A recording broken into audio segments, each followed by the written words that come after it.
गी मरमदा एकोय धारावाहिक ओइना दमक चथदुना लाई ngasi spiritual warfare asigi aroiba sharuk the triumph over the devil haibadi shaitan gi mathakta ngambase the victory over Satan or the defeat of the devil through Jesus Christ haibadi shaitan bu mamu thudek pase manghan takhan base Jisu Christ khaknane hab ngasi koina hingliba paliba punsi asi ingona ngamduna panba punsini akoigi nungda Krista gi thawai sengba se lei na thawai sengba gi mapan hingba punsini na koi ishor bu thagasi nasi akoi amuk khana na hona na shastra gi saruk ani koi pagani revelation hongok piba pandu tarani thoi gi pada tarama thoi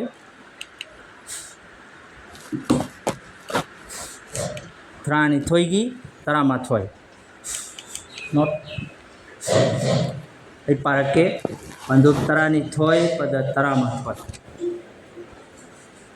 asiga sumna iduna lay makhoina mahakoyaw masa adugi igi mapana amasong makogi sakhi gi wagi mapana ngamki makoina siba phawa makogi thawai pamude aduga amuka John ahanba Johan panduk marigi pada mari 1 John chapter 4 verse 4 apik pa angang sa nakoy di isor dagini aduga nakoy na makoy bu ngamle maram di nakoy ta layba mahak aduna taibang pan da layba mahak adudagi hena shawi English ta Revelation 12:11 and they overcame him by the blood of the lamb and by the word of their testimony and they did not love their lives to the death.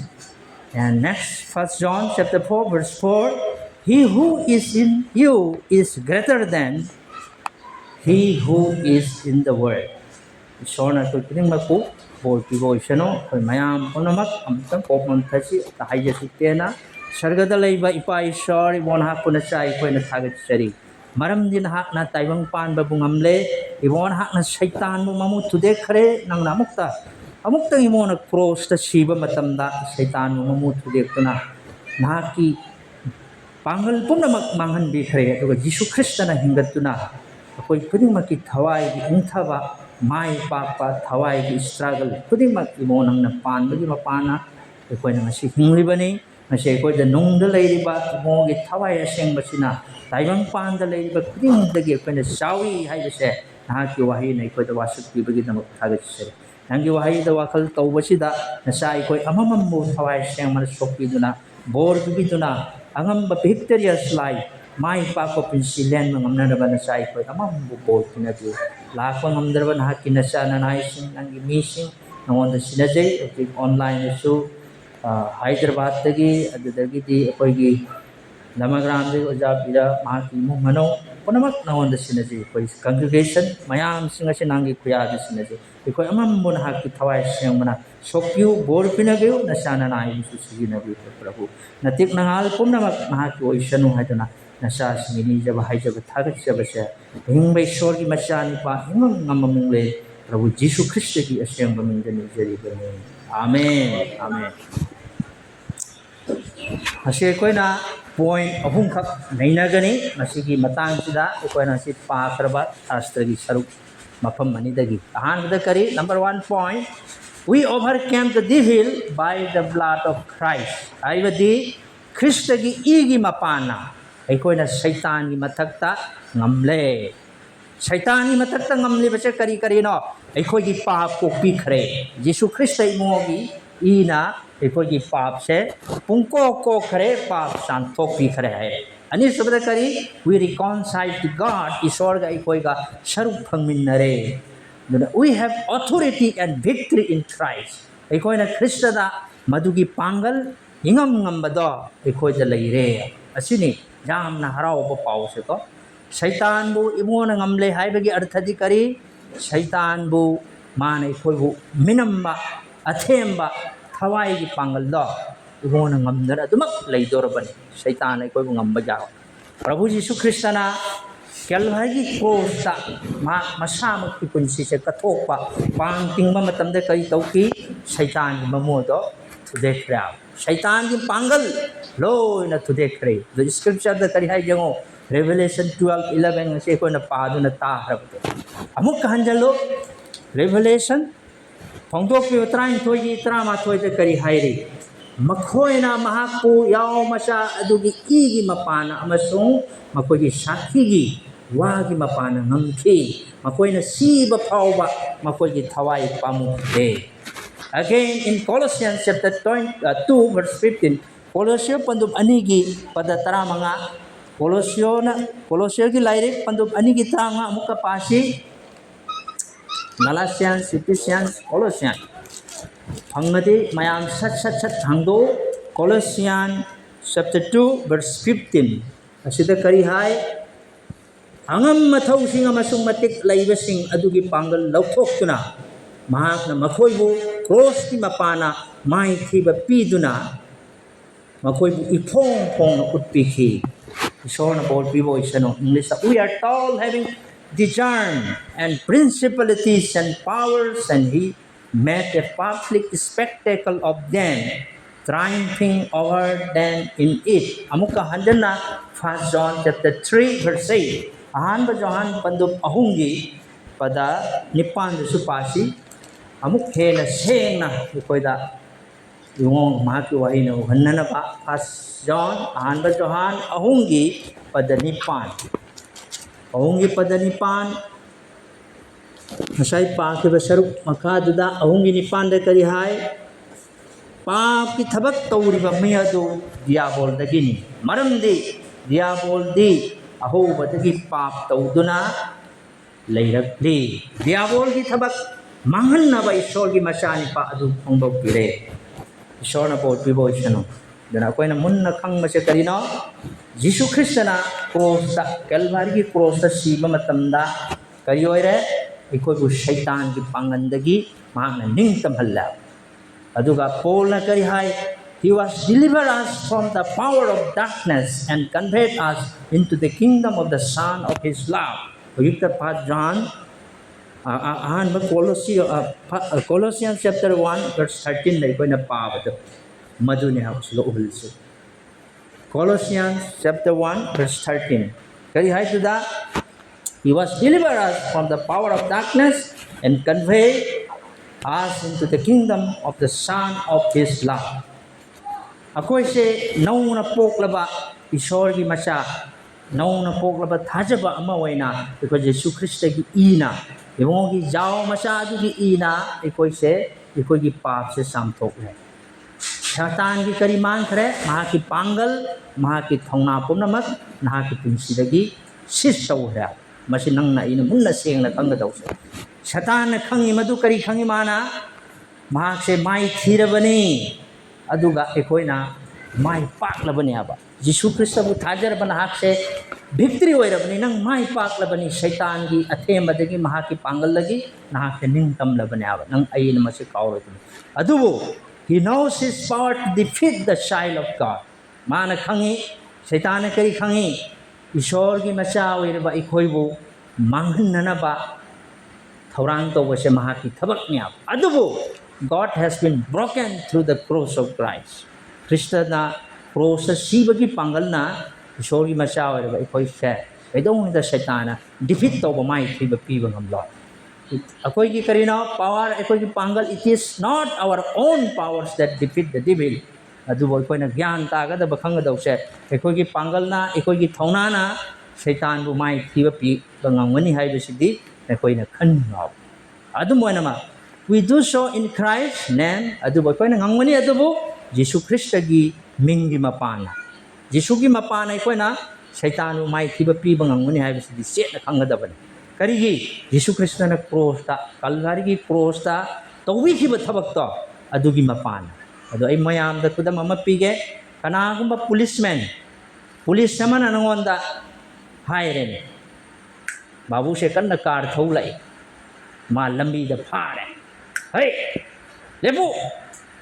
hai da nang lepoi da ba karino ne lepoi dra ba nang lep kane aba nang hai te kari kari hana nang tak tak niktana nang lepasu jai matu kari kita maktana nahakpu mana haira so nang somda lao nang gari ta somda puthoro nang side ta layo immediately jam jang nang matu tau ko tamin haiba tamda babuna matu tau gania kari kita makna nang tau tau sa matu mage role khudam moina hairaga ngasai gi officer police officer the police to magi dress magi uniform adu government na sarkar na moda adu authority pi hara magi rule do nang ngak patai nang in matai nang madu indravadi traffic rule do indravadi nang punishment phangnya ba adu same thing kari oire ibona ikoi the power and authority of the policeman asai gi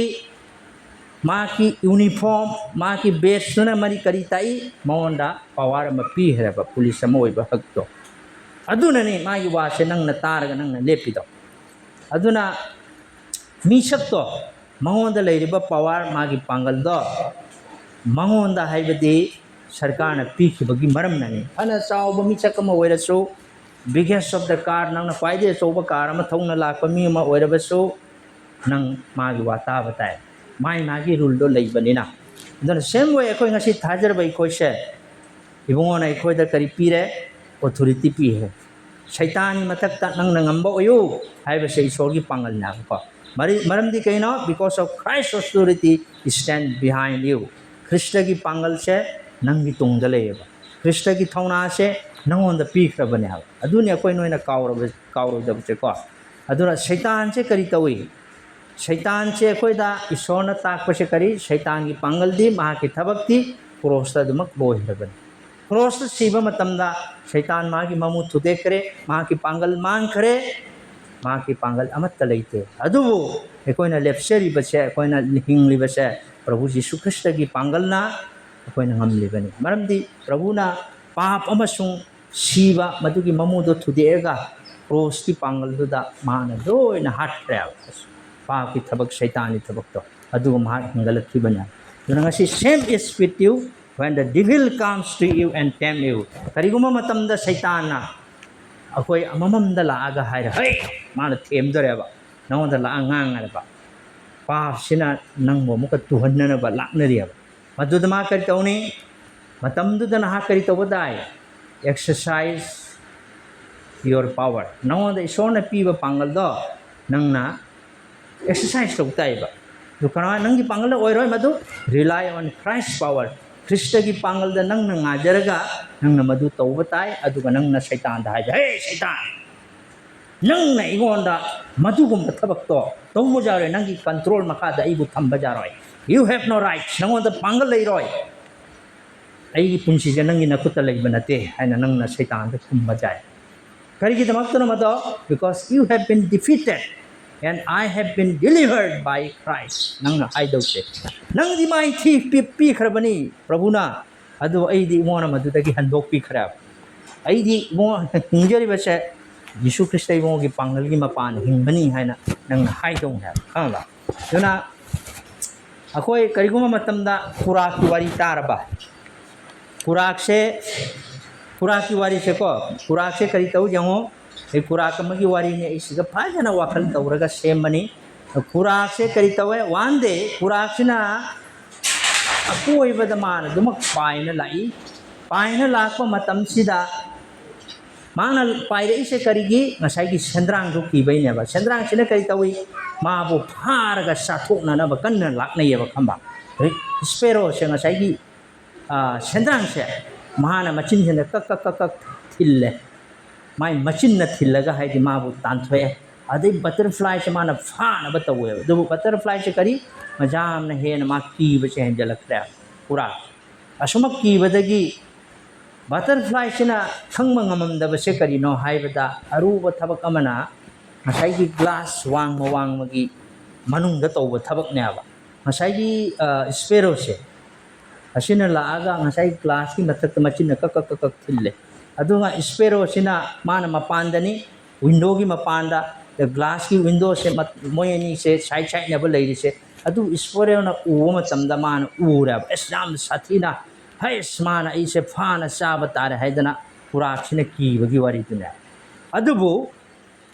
ꯃꯍꯥꯛꯄꯨ ꯁꯣꯛꯍꯟꯕ ꯉꯝꯈꯤꯗꯦ ꯃꯥꯏꯊꯤꯕ ꯄꯤꯕ ꯉꯝꯈꯤꯗꯦ ꯃꯔꯝꯗꯤ ꯒ꯭ꯂꯥꯁꯅ protection ꯑꯣꯏꯅ ꯂꯩꯕ ꯃꯔꯝꯅ ꯅꯠꯇ꯭ꯔꯥ ꯑꯗꯨꯅ ꯁꯦꯝ ꯋꯦ ꯉꯁꯤ ꯑꯩꯈꯣꯏꯁꯨ ꯀꯣ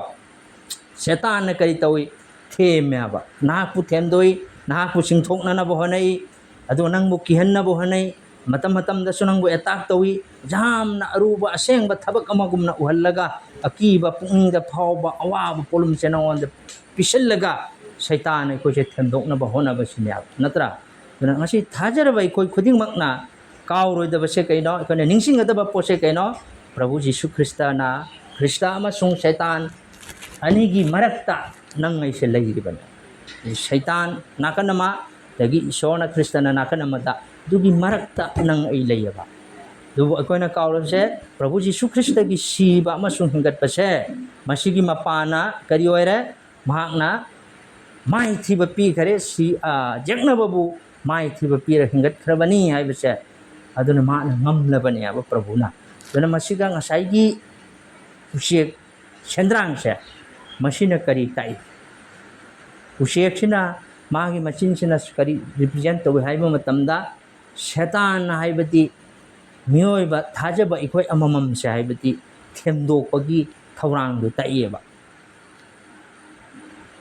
ꯁꯦꯇꯥꯟꯁꯦ ꯃꯥꯒꯤ ꯑꯀꯛꯅꯕ ꯄꯥꯡꯒꯜ ꯂꯩ ꯑꯗꯨ ꯏꯁꯣꯔꯒꯤꯗꯤ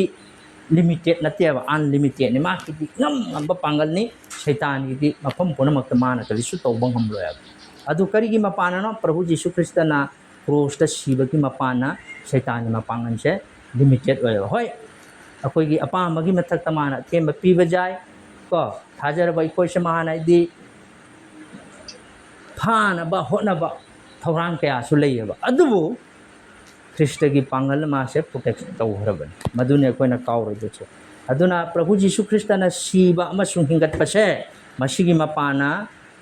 ꯏꯅꯤꯃꯤ ꯑꯩꯈꯣꯏꯒꯤ ꯈ꯭ꯋꯥꯏꯗꯒꯤ ꯌꯛꯅꯕ ꯑꯣꯏꯔꯤꯕ ꯑꯁꯤꯕꯁꯦ ꯃꯁꯤꯕꯨꯁꯨ ꯃꯥꯅ ꯉꯝꯃꯒ ꯍꯤꯡꯒꯠꯈ꯭ꯔꯕꯅꯦ ꯑꯗꯨꯅ ꯉꯁꯥꯏꯒꯤ ꯒ꯭ꯂꯥꯁꯀꯤ ꯋꯤꯟꯗꯣꯗꯨꯅ ꯉꯥꯛꯊꯣꯛꯇꯨꯅ ꯊꯝꯃꯤ ꯍꯥꯏꯕꯁꯤ ꯀꯨꯔꯥꯛꯇꯨꯅ ꯃꯥꯁꯦ ꯈꯪꯗꯦꯕ ꯀꯨꯔꯥꯛꯇꯨꯅ ꯈꯜꯂꯦ ꯑꯩ ꯁꯤꯕ ꯇꯥꯔꯦ ꯑꯩ ꯆꯥꯊꯣꯛꯈꯤꯕ ꯇꯥꯔꯦ ꯍꯥꯏꯅ ꯃꯥ ꯊꯛ ꯊꯛ ꯅꯤꯛꯑꯒ ꯈꯥꯡꯕꯅꯦꯕ ꯃꯁꯤ ꯃꯤꯑꯣꯏꯕ ꯑꯩꯈꯣꯏꯅ ꯊꯥꯖꯔꯕ ꯑꯩꯈꯣꯏꯁꯨ ꯑꯗꯨꯝ ꯇꯧꯋꯦ the power and authority of Jesus protect us from Satan's ultimate harm. Nang ina kauroidabase karino? Prabhu Jisu Krista ibongogi pangalna, maki thaujana, nang aibu mang takpadagi mana kanbigani haibase, nang ina kaidong da kauroidabane. Devil can trouble us. Satan ay koibu wahan mangami, but he cannot overcome those who belong to Christ. Krista gidamak oikraba, isogi masa oikraba ikoise. Kaidong da Satana mai thiba piba ngamloi manghan mangamloi victory mai pakpase karma matamda lai when we stop living in fear and start trusting in the authority of Jesus haibi arthadi ko akoina akoi punsida akiba tujungba kaya se koina na langsekpa matamda ai se ibona pangal oiduna leiribani prabhuna aigi thawaini ibona aigi nungda leiribani पुनमक्से सैतान की थबक्ति इमो महाकना क्रॉसता हाटख्रबनी हाइबसे नंगना थाजदुना पुंसी लेनबा हौरकपा मतमदा नंगोंदा victory लाकनी. Now when we remember that Christ has already defeated the enemy, akoina ningchinga daus karino Kristana माइथी Bappi हरे कनाबु माइथी बपी करे सैतान मु अदगी मा की यंगनब पुनमक्से माना माइथी Bappi खरबने. We can live in confidence, faith and peace. Ekoi karam mamong da punchi len mangamba yai. Ekoi thaja bagaloina na thauna galoina na intha bagi punchi se ekoi na len bajai. Ishor gi wahi gi mapa. The ani subada kari we overcame the devil by the word of Christ. Devil do ekoi na Satan se mai thiba piduna Krista maha ki wahi gi mapa na ekoi na angamba mai pak pahaibudo oirabani and by the word of their testimony hana koigi revelation phongdok piba tarani thoigi tarama toisi hanjan ai chodro mahaki wahi gi mapana amasu mahaki sakhi gi mapana haidana hanjan amuka pasi tarani thoi revelation phongdok piba tarani thoigi tarama thoi asida munna jengu masika kari hai ꯃꯈꯣꯏꯅ ꯃꯍꯥꯛꯄꯨ ꯌꯥꯎ ꯃꯆꯥ ꯑꯗꯨꯒꯤ ꯏꯒꯤ ꯃꯄꯥꯟ ꯑꯃꯁꯨꯡ ꯃꯈꯣꯏꯒꯤ ꯁꯥꯈꯤꯒꯤ ꯑꯅꯤꯁꯨꯕ ꯁꯔꯨꯛꯇꯣ ꯃꯈꯣꯏꯒꯤ ꯁꯥꯈꯤꯒꯤ ꯋꯥꯒꯤ ꯃꯄꯥꯟꯅ ꯉꯝꯈꯤ ꯍꯥꯏꯔꯤꯁꯤ ꯌꯦꯡꯉꯣ. The only testimony that count is the which is rooted in the Holy Scripture. Shastrada maru hunthana hairiba wahise masigi wasaksida Ishorgi wahigi mapana. There is power in the word of God. Ishorgi wahi da pangal lay to overcome the devil. Shaitan bu mai thiba pinanaba Ishorgi wahi da pangal lay habise koina kaurodabani. This is dramatically seen in our Lord's temptation in the wilderness. Prabhu Jisu Krista ikogi ingong ngamba ibong Jisu Krista gi punsi da su athema kaya thengnaki. You will remember how the devil attacked him 3 times. Shaitana Jisubu themba ahumlak mana laiba natra. Thogdok ahumda he overcame by the word of his testimony. Mahak maki wahi na isol gi wahi gi mapana Shaitan da haiki. 3 times our Lord said, it is written. It is written. It is written. Masi idunalay hai na Shaitan hai bina natra. Amta pasi Matthew chapter 4 verse 1 to 11. Mayam akoy kanaong ba ready lairabadi jam na jang na microphone pairaga pabira o Matthew chapter 4 verse 1 to 11. Mathina lengba apapaw panto marigi pada amadagi taramathoy.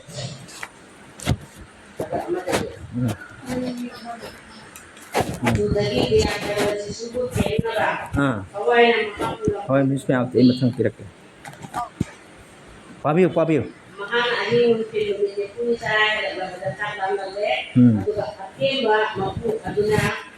mahati nakalak na hay nahat usogi masani pa already nung sinasital on na naraya review adugo jisuna puti masi idunalay miyo darakal kada hingoy adugo usogi chinmeri kono kawai hindi makandungali Tama thoy bo.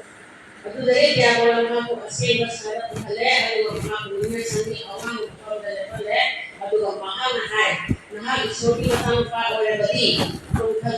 malam bila si itu malai, mahal nahai bercinta, nahai marunda, nahai pigani, makanya makutna, nahai berangkat pigani, nahai badi, nahai kau ini sendiri, jisuna malam nahai masih itu malai. Nahal hati isor je wawa utang yang ini dia kalau nak amukam aku yang wawa bersatu pun akan berbalai. Aduh kan malu bertanya pan ini kalau mereka punya mau pergi mati mengalir dengan balai. Aduh kan dia kalau mau nahal ayo dah mereka na rumjar badi. Aina nawan pula masih bibi ini bagi jisuna mau jatuh sekarang malam di masih bibi nalai. Nahal isor je wawa pun berbalai. Masuk mahal berdari, aduh tadi dia orang mahu bertanya, aduh ini saya berusaha menarik berdari. Praise the Lord. Jango masida uwase ekoigi ibongo Prabhu Jisu Krista phawbada mahakpu athemba lakpa matamda karmna mana mai thiba pikhi ge jango. You remember how the devil attacked him. Satan mahakpu attack tona na ba ahum lak lai adu hairiba occasion thoram ahum masimaktada mana loina ngamme madu ma kari sijinarme he overcame by the word of his testimony ma ki sakhi gi mapana 3 times akoi gi prabhu na kari hai it is written masi idunalai hai natra it is written jeng it is only when we know the truth of God's word ekoi na ishor gi wahai sigi asum mado he khangak pa matamda we are able to detect the deception of the devil. Shaitan gi tricks to ma ki namthak to ekoine ilai na khang mangang mania jengo Ephesians 6 chapter 1 nta pau Ephesians 6:1 da kari hai ge jengsi Ephesians chapter 6 Ephesa pandup taruki pada amada kari hai Ngansa itu dan aku dinamana kana ada ilu malam di masih asum mani masih pada saya kajitan kaino oire anyway sisu sana bani amaram da hairaga illa banang se isor gi wa to haibe inba matamda madu nang na ilai na athem madubu mai thiba pi bangangani minam ma shaitani nam thak tu nang na detect ngangwana duna one reason so many are so easily influenced by the devils maram man jengo ekoi ayam ma che ko shaitan ilai na them to pangami aduga ekoi bo influence hellaba ꯃꯍꯥꯛꯀꯤ ꯅꯝꯊꯥꯛꯁꯦ ꯃꯁꯤ ꯀꯔꯤ ꯃꯔꯝꯗꯒꯤꯅꯣ? It is because so many are ignorant of God's word. ꯑꯌꯥꯝꯕꯅ ꯑꯩꯈꯣꯏ ꯏꯁꯣꯔꯒꯤ ꯋꯥꯍꯩꯒꯤ ꯃꯇꯥꯡꯗ ꯑꯩꯈꯣꯏꯁꯦ ꯑꯄꯪꯕ ꯑꯣꯏꯌꯦꯕ, ꯑꯩꯈꯣꯏꯁꯦ ꯄꯪꯉꯦꯕ, ꯏꯁꯣꯔꯒꯤ ꯋꯥꯍꯩꯁꯦ ꯐꯖꯅ ꯈꯪꯗꯦꯕ. ꯁꯤꯒꯤ ꯑꯔꯊ many people are led into wrong beliefs. ꯃꯌꯥꯝ ꯑꯩꯈꯣꯏꯁꯦ ꯑꯔꯥꯟꯕ ꯊꯥꯖꯕꯗ ꯆꯠꯂꯦꯕ. ꯑꯗꯨꯗꯤ ꯑꯩꯈꯣꯏ ꯑꯊꯦꯝꯕ ꯄꯥꯞ ꯃꯔꯝ ꯇꯥꯏ. ꯃꯔꯝꯗꯤ ꯀꯔꯤꯒꯤ? ꯕꯥꯏꯕꯜꯅ ꯇꯝꯕꯤꯔꯤꯁꯦ ꯀꯔꯤꯅꯣ ꯍꯥꯏꯕꯁꯦ ꯑꯩꯈꯣꯏꯅ ꯈꯪꯗꯦꯕ. ꯕꯥꯏꯕꯜꯁꯦ ꯀꯔꯤꯅꯣ, ꯃꯍꯥꯛꯅ ꯇꯥꯛꯄꯤꯔꯤꯕ ꯇꯝꯕꯤꯔꯤꯕꯁꯦ ꯀꯔꯤꯅꯣ ꯍꯥꯏꯕꯁꯦ ꯑꯩꯈꯣꯏꯅ ꯈꯪꯗꯕ ꯃꯇꯝꯗ ꯏꯔꯥꯏ ꯂꯥꯏꯅ ꯁꯩꯇꯥꯟꯅ ꯑꯩꯈꯣꯏꯕꯨ ꯑꯂꯥꯟꯕ ꯇꯝꯕꯤꯕꯗ ꯇꯥꯍꯟꯕ ꯌꯥꯏ. If you don't know what God says in the Bible, ꯏꯁꯣꯔꯅ ꯀꯔꯤ ꯍꯥꯏꯔꯤꯕꯅꯣ ꯍꯥꯏꯕꯁꯦ ꯕꯥꯏꯕꯜꯗ ꯌꯥꯎꯕꯁꯦ ꯅꯪꯅ ꯈꯪꯗꯕ ꯃꯇꯝꯗ ꯅꯪꯅ ꯏꯂꯥꯏ ꯂꯥꯏꯅ ꯑꯔꯥꯟꯕꯗꯨꯗ ꯊꯥꯖꯕ ꯉꯝꯒꯅꯤ. ꯅꯠꯇ꯭ꯔꯥ? Make wrong choices. ꯑꯔꯥꯟꯕ ꯅꯪ choice ꯇꯧꯅꯤ. ꯅꯪ ꯑꯔꯥꯟꯕ ꯊꯕꯛꯇꯣ ꯀꯩꯁꯨꯝ ꯅꯠꯇꯦ ꯍꯥꯏꯅ ꯂꯧꯁꯟꯕ ꯌꯥꯏ. ꯅꯪꯕꯨ ꯏꯔꯥꯏ ꯂꯥꯏꯅ ꯑꯊꯦꯝꯕ ꯇꯥꯍꯟꯕ ꯌꯥꯏ. ꯀꯔꯤ ꯃꯔꯝꯒꯤꯅꯣ ꯇꯣ? ꯅꯪꯅ ꯏꯁꯣꯔꯒꯤ ꯋꯥꯍꯩꯗꯣ ꯈꯪꯗꯕꯒꯤ. Knowing God's word helps you to recognize truth and resist deception. ꯃꯔꯨꯑꯣꯏꯕ ꯄꯣꯠ ꯑꯃꯅ ꯀꯔꯤꯅꯣ ꯍꯥꯏꯕ ꯃꯇꯝꯗ ꯅꯪꯅ ꯏꯁꯣꯔ ꯃꯍꯥꯛꯀꯤ ꯋꯥꯍꯩ ꯑꯁꯤꯕꯨ ꯇꯁꯦꯡꯅ ꯈꯪꯕ ꯃꯇꯝꯗ ꯅꯪꯅ ꯑꯆꯨꯝꯕꯗꯣ ꯃꯁꯛ ꯈꯪꯂꯒ ꯑꯔꯥꯟꯕꯁꯤꯕꯨ ꯅꯪꯅ ꯊꯤꯡꯕ ꯉꯝꯒꯅꯦꯕ. ꯍꯦ ꯃꯁꯤꯗꯤ ꯃꯤꯅꯝꯕꯅꯤ, ꯁꯩꯇꯥꯟꯅ ꯑꯩꯕꯨ ꯅꯝꯊꯥꯛ ꯇꯧꯕꯅꯦ ꯍꯥꯏꯕꯁꯦ ꯅꯪꯅ ꯁꯣꯏꯗꯅ ꯈꯪꯒꯅꯦꯕ. ꯃꯁꯤꯅꯤ ꯑꯩꯈꯣꯏꯅ ꯏꯁꯣꯔꯒꯤ ꯋꯥꯍꯩ ꯈꯪꯕꯒꯤ ꯃꯔꯨꯑꯣꯏꯕꯁꯦ. ꯄ꯭ꯔꯚꯨ ꯖꯤꯁꯨꯅ ꯇꯥꯛꯄꯤꯔꯤꯁꯦ ꯀꯔꯤꯅꯣ? ꯑꯗꯨꯅꯦꯕ. ꯃꯥꯅ ꯁꯩꯇꯥꯟꯅ ꯐꯅ ꯊꯦꯝꯕ ꯂꯥꯛꯑꯁꯨ ꯃꯥꯅ ꯑꯍꯨꯝꯂꯛ ꯁꯤ ꯏꯗꯨꯅ ꯂꯩ, ꯁꯤ ꯏꯗꯨꯅ ꯂꯩ, ꯁꯤ ꯏꯗꯨꯅ ꯂꯩ ꯍꯥꯏꯅ ꯃꯥꯅ ꯂꯣꯏꯅ ꯁꯩꯇꯥꯟꯕꯨ ꯍꯪꯒꯠꯅ ꯃꯥꯅ ꯃꯥꯏꯊꯤꯕ ꯄꯤꯔꯤꯗꯨꯅꯤ. ꯅꯠꯇ꯭ꯔꯥ? ꯑꯗꯨꯅ ꯃꯁꯤꯒ ꯑꯩ ꯋꯥꯔꯤ ꯑꯃꯒ ꯍꯥꯏꯒꯦ. One day in a sermon, ꯑꯩꯈꯣꯏꯒꯤ ꯖꯁ ꯄ꯭ꯔꯆꯥꯔ ꯑꯃꯗꯀꯣ ꯄꯥꯁꯇꯔ ꯑꯃꯅ ꯀꯔꯤ ꯇꯧꯒꯦ ꯍꯥꯏꯕꯕꯨ ꯑꯔꯤꯕ ꯖꯣꯛꯁ ꯐꯥꯒꯤ ꯖꯨꯒꯥꯏ ꯑꯃꯈꯛ ꯇꯧꯔꯝꯃꯤ ꯕꯥꯏꯕꯜ ꯈꯪꯗꯕꯒꯤ ꯃꯇꯥꯡꯗ. Bible ignorance ꯍꯥꯏꯗꯤ ꯕꯥꯏꯕꯜꯒꯤ ꯃꯔꯝꯁꯦ ꯈꯪꯗꯕꯒꯤ ꯃꯇꯥꯡꯗ. When someone asks the question, ꯍꯪꯉꯦꯕ, what are the epistles? ꯍꯥꯏꯗꯤ epistle ꯍꯥꯏꯕꯁꯦ ꯀꯔꯤꯅೋ? epistle ꯍꯥꯏꯕꯗꯤ ꯃꯩꯇꯩꯂꯣꯟꯗ ꯍꯥꯏꯔꯒ ꯆꯤꯊꯤ ꯍꯥꯏꯔꯦ, ꯏꯪꯒ꯭ꯔꯤꯖꯤꯗ ꯍꯥꯏꯔꯒ letters, epistles high. And the answer received was, they are the wives of the apostle ꯍꯥꯏꯅ ꯍꯥꯏꯔꯛꯄꯒꯤ ꯋꯥꯅꯤ. ꯍꯥꯏꯕꯗꯤ ꯄꯥꯈꯣꯟ ꯆꯠꯄꯁꯤꯡꯒꯤ ꯅꯨꯄꯤꯅꯤ. ꯆꯤꯊꯤꯁꯦ ꯀꯅꯥꯅꯣ? ꯃꯈꯣꯏ ꯆꯤꯊꯤꯁꯤꯡꯁꯦ ꯀꯅꯥꯅꯣ ꯍꯪꯉꯛꯄ ꯃꯇꯝꯗ ꯃꯈꯣꯏꯁꯦ ꯄꯥꯈꯣꯟ ꯆꯠꯄꯁꯤꯡꯒꯤ ꯃꯥꯏ ꯇꯥꯂꯣꯏꯅ ꯑꯩ ꯈꯨꯝꯃꯛꯑꯦ. ꯁꯤ ꯑꯔꯊꯁꯦ ꯃꯨꯟꯅ ꯇꯥꯎꯀꯣ. ꯑꯥꯐꯇꯔ ꯁꯥꯔꯃꯣꯟꯁꯦ ꯂꯣꯏꯔꯒ ꯉꯁꯥꯏ ꯅꯨꯄꯤꯁꯤꯅ ꯄꯥꯁꯇꯔꯗ ꯑꯃꯨꯛꯀ ꯍꯪꯉꯦ, ꯄꯥꯁꯇꯔ ꯑꯩ ꯈꯪꯍꯧꯗꯦ ꯉꯁꯥꯏꯒꯤ ꯖꯣꯛꯇꯣ, ꯉꯁꯥꯏꯒꯤ ꯐꯥꯒꯤꯗꯣ ꯑꯩ ꯒ꯭ꯌꯥꯟ ꯇꯥꯗ꯭ꯔꯦ. If the epistle were not the wives of the apostle, karigumba chithisingduna apostlesinggi nupi oidaba taragadi makoido kanagi nupi oidage haina hangya. Haiba arthadi joke se karida base tauge haiba matamda masaigi isorgi wahi se epistle haiba wahi se khangdabagi nyaba. Kana chithi haiba se karino haiba se khangdabagi nyaba. In the Bible, epistles are letters written by the apostle. Haibadi apostle haibadi pakhon chatpasingna iba adugumba chithising adubu epistle haina kawi. Kana kana de ibano matu churches singda amasung lanai mi singda. Tudamoina epistle kari karino Bible ki karam basaruk se chithi kawi babu khumauta si chithi kari hang miss mayawati amta haibiro online dege jab bari haibiro chithi se karam lairik pu chithi harga khangi. माथी मा तुना gospel दशा खरे चिठी से करम बनावा चिठी सिंग जाओ द्रो हाँ हैरो होते करी करी हाँ करें करम बनो एपोस्टल सिंग ने ई बनी चर्चे सिंग दा दुगी मरक ता पोल सु ईबम लाइरे खंगे कोई ना करम करम बा लाइरिक सिंग बु चिठी कौगे रोमांस रोमियो की लाइरिक हैरो हाँ eyebrow eyebrow yes adudagidi romance galatians galatio philippians very good si sing se lo ina chi teaching ne abnatra ado koi kaur de someone who would not know the meaning of epistle joking likely hai di du ne kana amna khang de dana masi manam dum jokes to boy wane ko the wives of the apostle hai be one do natte adu maruina chithi sing che karino epistle are the letters not people meaning natte masi chithi sing aduni epistle are letters not the ladies. The lady in the story thought epistle were women married to the apostle. Everyone, what is it? adu natte to Satan na kari khangi Shaitan na khang ba je kaino Shaitan knows if he can keep you ignorant of God's word Shaitan na khang ba je nang na isor gi wahai se masak khangdrabani na nang se adumak niti mana themtok tan thambang ngam hanya isor gi wahai khangdar chi Shaitan nang bi lai lai na them dorong tuna Bible pa ba se kaya gi matik mathau ta gi akhoi kari gi damak ta no Shaitan na khang hei masigi ni pa se masigi ni pi se isor gi wahai pa de tuna I niti gi ma pu detect to ge ai mak salai ge minam ngai se mak thawrang to ge ha ba tuna masi kai gino haibada ikona isor gi wahi gi maram da apang mo oi bagin ya ba ignorance oi that led to Eve into sin in the Garden of Eden da kari tauki Genesis chapter 3 gi verse 1 to 6 ta Eve to pap ta ki maram se kari gi damak ta no it was the knowledge of the word of God that led even in the life of Jesus Prabhu Jisu gi punchi da so koi kari thoki adu phai da gi angak pa potu di ibona isor gi wahi do masak khang manina Jesus to victory in the wilderness. Mana lekang lagi lamdam nasu awaba matam nasu haktheng na ba punsi awaba theng na ba matam nasu Shaitan ma ku athema pi ba ngamde adu kari gi damak to ngasi nang tayong pa ja awana mayam thui nang ai gi punsi da Ishor gi wahi se khang da ba tar ba di kana umna athema lao ne lan tambi ma ngasi khudam moina ja bari hangamde maanda lai ne so pa mi ma lao hey lupa lising yang kai pi dor mi nang thoglo ana bai tanja sida lai theme mana han hai ba Australia te mi lai adum maun them ba jai ba mana shogi wa hai da ma khang ko hey chalo ma dum na tau ta na som chal choi asida iduna lai ha Prabhu Jisu na khumbado adumai na khumbangam dau ne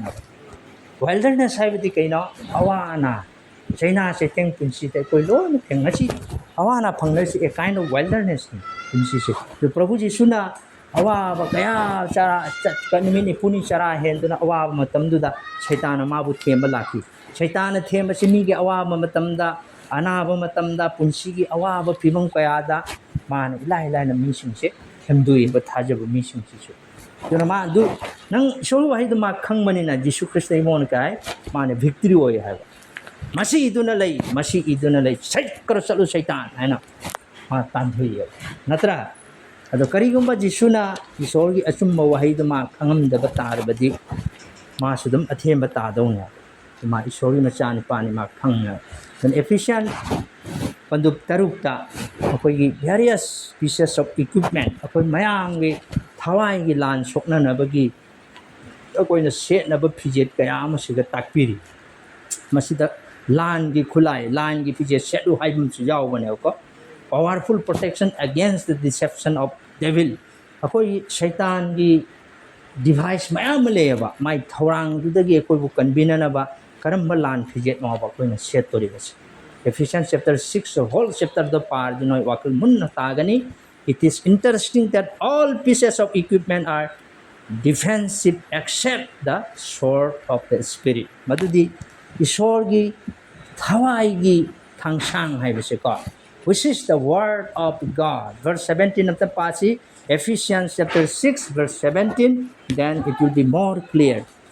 Ephesians pandub taruki padatara tare ran kubang di ko kon mo ko ato da iso di wa ga awai di kan san mo ka lu हम तक पदतरा तेरे के पास ही को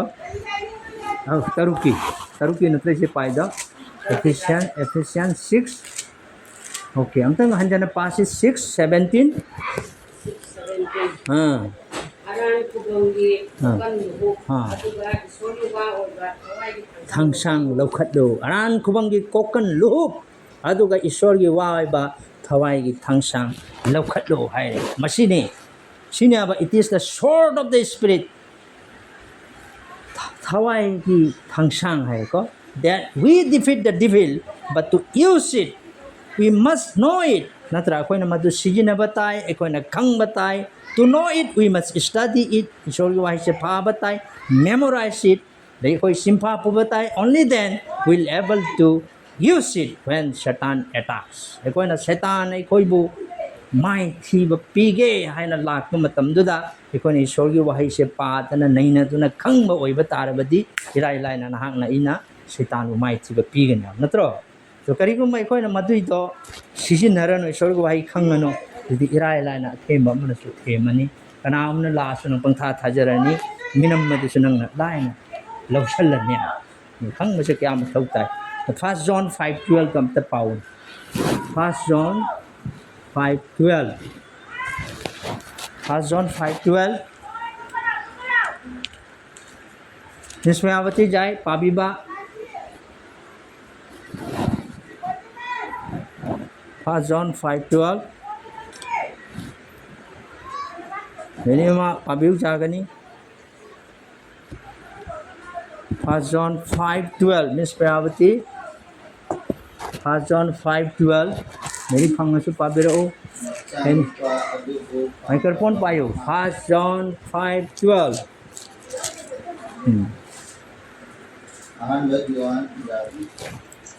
1 John 5:12 Masani pa adubu phanglaba mahak aduna hingba phangle Ishwargi masani pa adubu phanglaba mahak aduna hingba du ude Jengo Ishwargi masani pa adubu phanglaba mahak aduna hingba du ure natra adu oiba taragadi in the same way Satan na koi da confront over se you with temptation to sin ha ko pap to hanna ba you need to confront directly nang na Satan da haiba dai na Ishwargi wahi gi mapana no machi jaroi this is an illegitimate attempt to bring me under your control nang na ibu na ka aran balambi da purak laga ibu nang gi control da tong na ba taw bane ay na madu jaroi and God the promise and stand on the verse and he will flee didi ma nang na madu haiba matam da ma na sat kani haba karma haini likely we have all heart is say sin will keep you from this book and this book will keep you from sin haina si wahi ma haire ba ko masakoi hanjan hanjan su jum tarabani masigi lairik se haibati bible sine ba haire bi se ko masigi lairik sina kai hai sin will keep you from this book masigi lairik sina pap se kupsan dona thangmane aba pap na ngammoy aba and this book will keep you from sin masigi lairik sina amuka nahakpu pap tagi ngathok pi dona thangmane aba kaya gi matik maru oiriba Ishwargi wahi se adu nang na Ishwargi wahi se matang chana matam naina sijinaraba nainaraba punsida sijinaraba apply toraba kari oire dudi nahakpu pap na ngamloi Satan na ngamloi natra duna we overcome the devil by the word of Christ imo Jesu Krista gi wahi ne abasi wahi se bibles masigi wahi sina akoina Satan bu ngamngani aba we overcome the devil by the spirit of Christ Krista gi wahi gi mapana akoina Satan bu ngamngani they did not love their lives to the death hairi to amuka nasai revelation da haibado hongrok ki batrain thoi ki trama thoi da haibado makoi gi sakhi adu phaw da makoi na siba phaw ba ki roi haire Ishwargi sakhi gi dama there is only one power that can make us resist even unto death ekoi bu siba phaw da ekoi na thauna phagada ba se kari gi mapan oi gani that is the power of the Holy Spirit thawai seng bagi mapana our Lord confronted Satan in the wilderness Prabhu Jisuna akoi gi Prabhu kan bi mapuna kai tawgi hawa ana gi matam da su mangoda athemba la kha matam da thawai seng mana ma bu singbiraga mana khung kibato Satan thokar chalo ingon dagi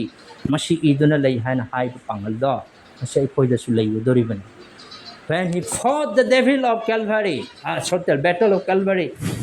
the mana the cross takta wa ana saina pu hiba matam do aduda he did it through the power of the eternal spirit Madhuda mana tawkiba thabak to karimata gi pangal na nate by the eternal power of the Holy Spirit thawai lo manai daba thawai seng bagi mapana tawkibani Hebrews chapter 9 verse 14 amtang pasi Hebreo pandup mapan gi padatra mari Pabiu jani anyone online lagi Hebrews chapter 9 verse 14 ha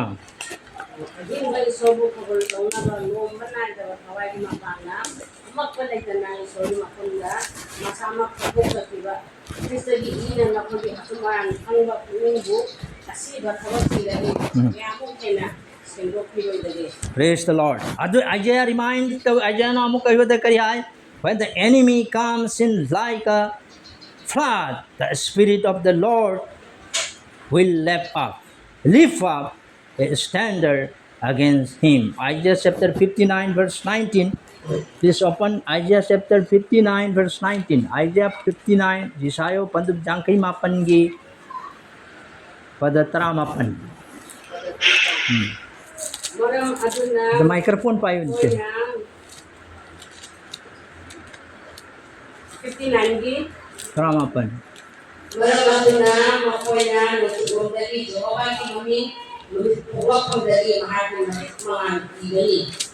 Kaya na isang tao na lakoda Jehovah ki kaway na mahal ng mayroka ang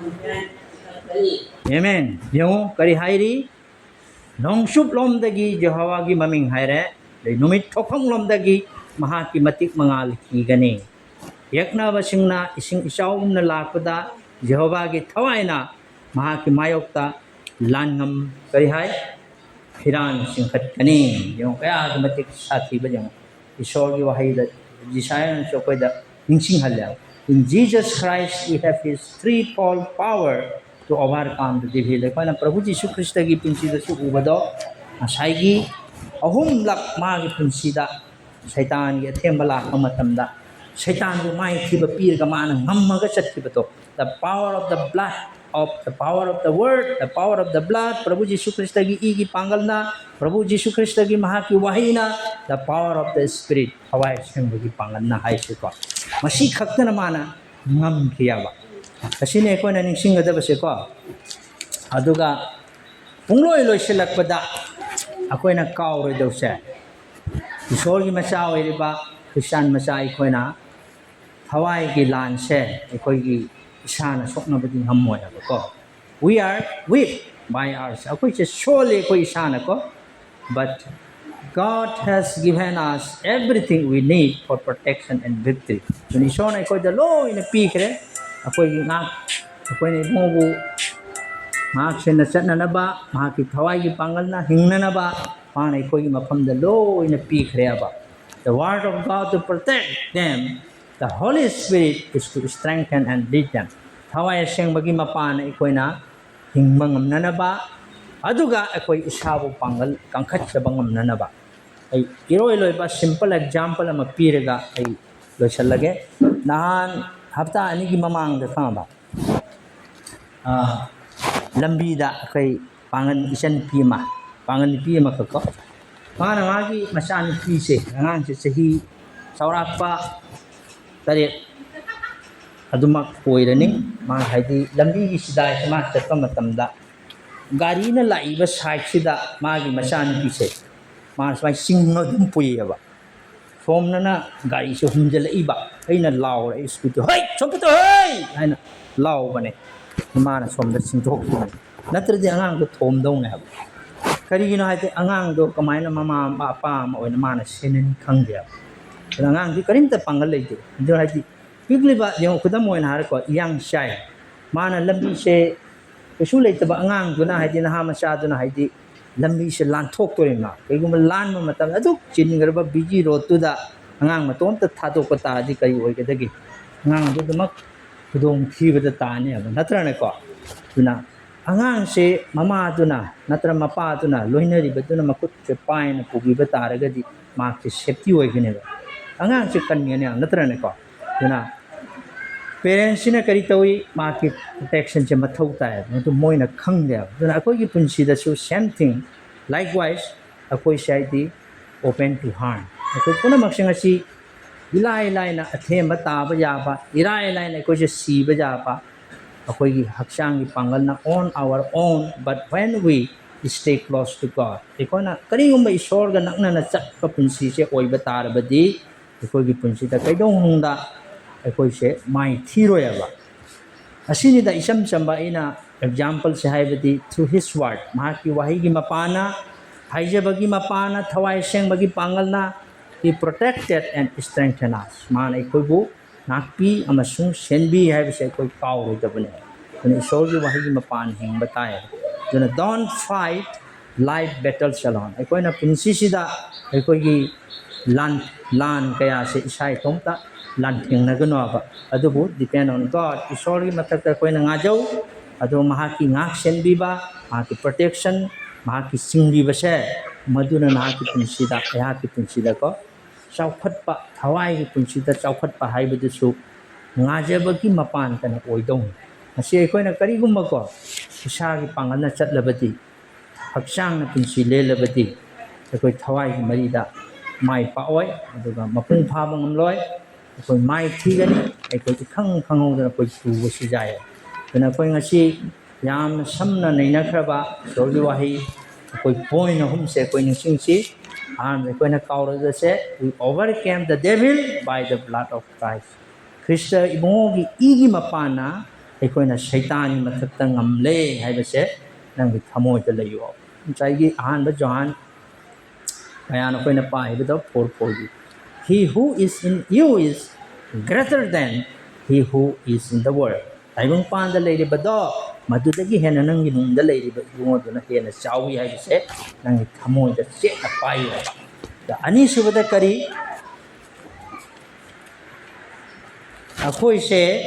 we overcame the devil by the word of Christ. Krista ibongi wahi gi mapana shaitan bo ikoina ngamle ma gi mathakta ikoina pale ma ki testimony ma ki saki gi mapana ikoi se shastra da maru hunthana leirabani hinglibani hai se koina kaw do tuga ngloi loiselakpada kari point ahum se ko ani se koi shaidi we overcame the devil by the spirit of Christ ahum se we overcame the devil by the spirit of Christ Krista gi thawaina shaitan se ngamya asai gi Revelation 12:11 ta haibadi digi pangal se there is only one power that can make us resist even unto the death shiba phawgi matam la matamda kana gi pangal na ikoi bu shaitan haktheng na pangam gadagi aba Krista gi pangal na Krista gi thawai na saigi Prabhu Jisu masamang na Satan bu mahaki awa bamana tumit ni puni sara hen ba matamda mana hungni ba paukum do madunang iso gi thawai seng na nang leirabati madumak koina nang tunsilen Matthew 4:1 da haiba masi iduna lei Satan hai hey chabar chalo Satan adu gi pangal lo na da lak da hon asini akoina kaw da ba se ekoi gi battle se Prabhu Jisu na sokpi kharabane Hebrew mapan gi tramai da haiba ko eternal spirit through the power of the eternal spirit when he fought the battle of Calvary he did it through the power of the eternal spirit hawa lo manai da thawai seng magi mapana mana madu ngam kharabane aduna ikoi karisu chingnaningai kiningai leite ikoi gi tinsida ko sona ikoi amamambu mahaki tena nainakraba wahai sina bor pibo isano